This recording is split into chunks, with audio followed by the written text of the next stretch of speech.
sajak seorang jemaah. Karya Wahab Ali. Maksud, setiap rangkap.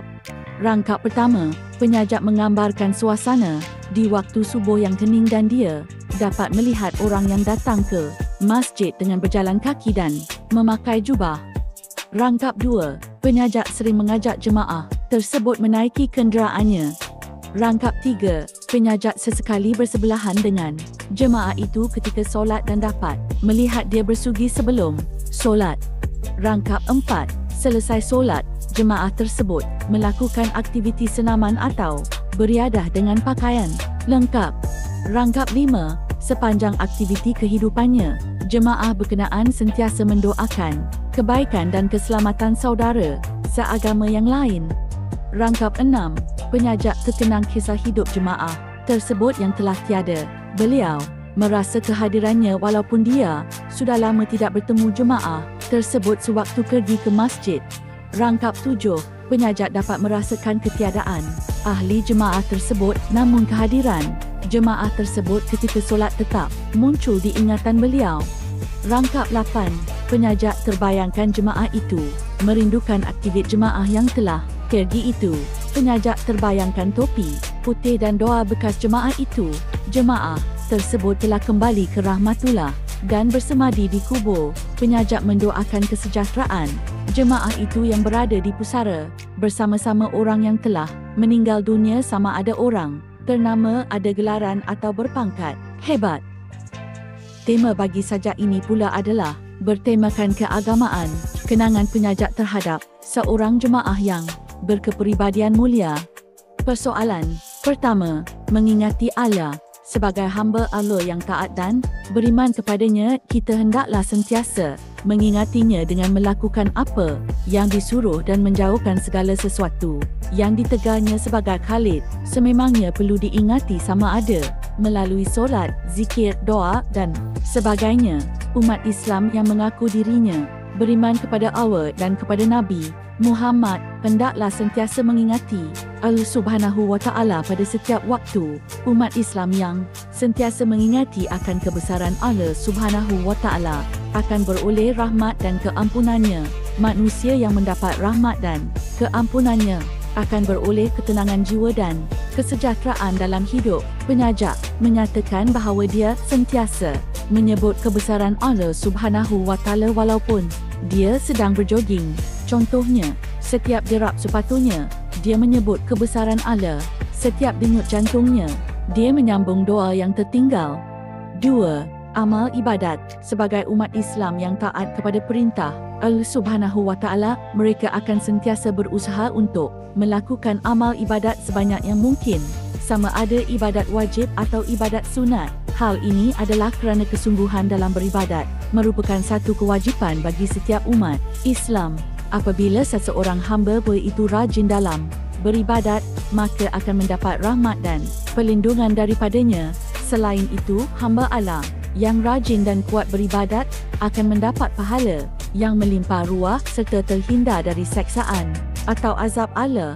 Antara ibadat yang wajib dilakukan oleh setiap hamba termasuklah solat, sama ada solat wajib atau solat sunat, puasa, bersedekah dan sebagainya. Solat merupakan rukun Islam yang wajib dilaksanakan oleh setiap umat Islam. Umat Islam menunaikan solat secara berjemaah, khususnya bagi kaum lelaki. Contohnya, pada setiap subuh bening, sedang azan memancar di menara masjid, kutemui dia tenang berjalan. Pemikiran sajak. Pertama, manfaatkan kehidupan kita dengan beribadat dan amal ibadat. Perbuatan bangun pagi dan solat berjemaah di masjid adalah amalan yang suka bagi mereka yang tidak biasa beramal dengannya. Jika amal ini berjaya dilaksanakan, sudah tentu amalan solat di waktu yang lain telah dilakukan oleh jemaah itu. 2. Sentiasa mendoakan kebaikan untuk orang lain. Hati manusia yang suci bersih digambarkan melalui warna putih dalam ayat penajak. Sebaik-baik manusia adalah orang yang sentiasa mendoakan kebaikan orang lain. Individu itu tiada dendam, malah pemaaf orangnya. 3. Menjaga kesihatan dengan beriadah. Kegiatan beriadah adalah salah satu ikhtiar hidup kita untuk menjaga kesihatan. Malah, ia menjadi bukti kerajinan seseorang dan menjauhi sifat malas. Manusia akan lebih cergas dan bersemangat untuk meneruskan aktiviti kehidupan. 4. Setiap yang hidup pasti akan mati. Mengaku hakikat kehidupan bahawa penghujungnya adalah mati walau kita hebat. Menjaga kesihatan dengan bersenam.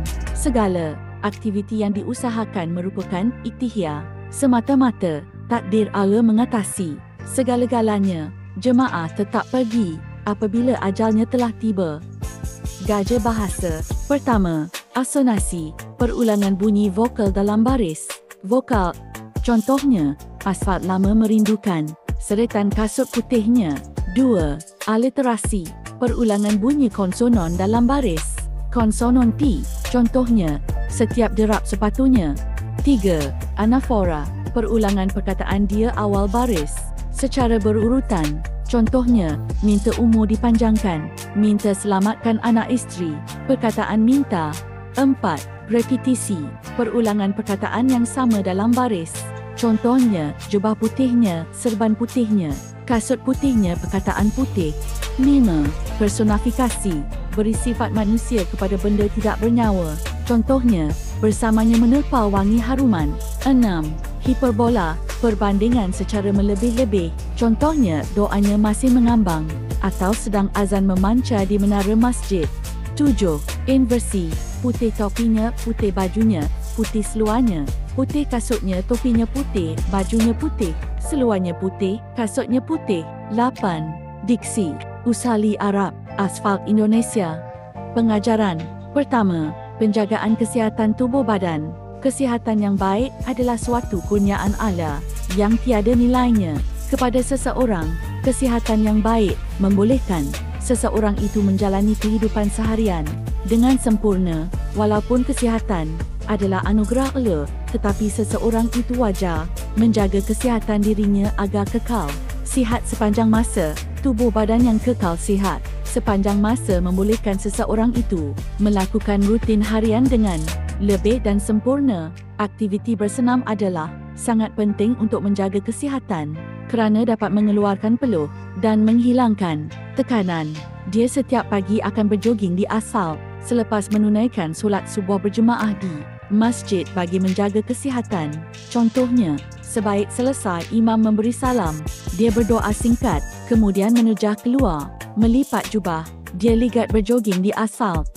2. Merendah diri. Sikap merendah diri merupakan suatu sikap yang terpuji dan mulia. Oleh itu, sebagai hamba Allah yang lemah dan serba kekurangan, kita perlu merendah diri khususnya terhadap Allah Subhanahu wa Ta'ala. Manusia yang sentiasa merendah diri khususnya terhadap kebesaran Allah Subhanahu wa Ta'ala akan mendapat rahmat dan pertolongannya. Sikap merendah diri boleh dijelmakan melalui rasa syukur terhadap anugerah dan rahmat Allah yang kita nikmat selama ini. Selain itu, sikap merendah diri juga boleh dijelmakan melalui doa yang dipanjangkan ke hidratnya dan memohon pertolongan daripada Allah Subhanahu wa Ta'ala, sama ada ketika senang atau susah. Sesungguhnya, Allah Subhanahu wa Ta'ala Maha Pemurah lagi penyayang dan sentiasa menunaikan doa umatnya yang sentiasa merendah diri dan memohon pertolongan daripadanya. Contohnya, minta umur dipanjangkan, minta selamatkan anak isteri, minta selamatkan saudara seagama. 3. Taat kepada perintah Tuhan.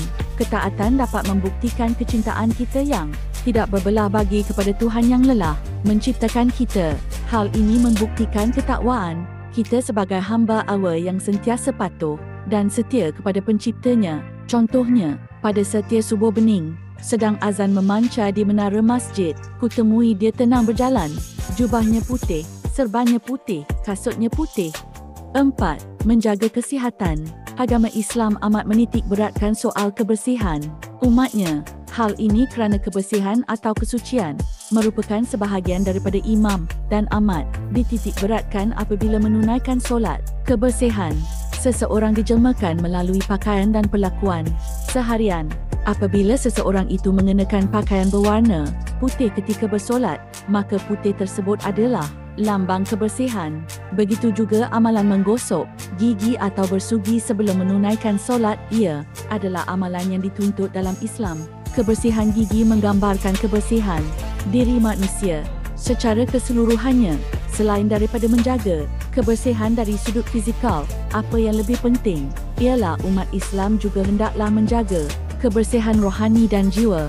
Jiwa yang bersih akan membawa ketenangan dalam hidup, sama ada di dunia ataupun di akhirat. Contohnya, sesekali kami bersebelahan.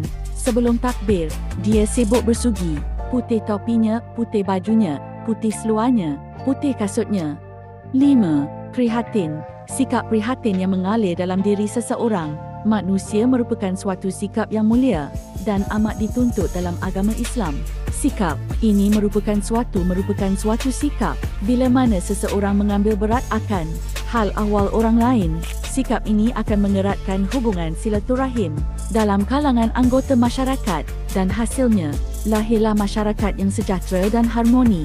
Contohnya, minta selamatkan saudara seagama, selamat yang hidup, selamat yang telah mati, selamat di dunia, selamat di akhirat. Bentuk sajak. Sajak ini mempunyai 8 rangkap. Setiap rangkap mempunyai 4 hingga 12 baris. Setiap baris mempunyai 1 hingga 7 patah perkataan. Setiap baris mempunyai 2 hingga 17 suku kata, rima akhir bebas. Nilai agama.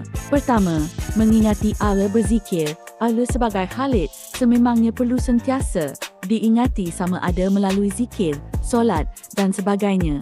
Amalan ini menjadikan seseorang itu sentiasa dekat dengan Allah yang maha besar, yang maha mengetahui. Contohnya, setiap derap sepatunya, dia menyebut kebesaran Allah. Dia dalam sajak ini sentiasa menyebut kebesaran Allah walaupun sedang berjoging. 2. Solat berjemaah. Solat adalah rukun Islam yang wajib dilakukan oleh setiap umat Islam dan dituntut untuk bersolat jemaah, dan hasilnya lahirlah masyarakat yang saling mengenali. Contohnya, bila berjemaah, sesekali kami bersebelahan. 3. Menjalinkan ukhuwah sesama insan.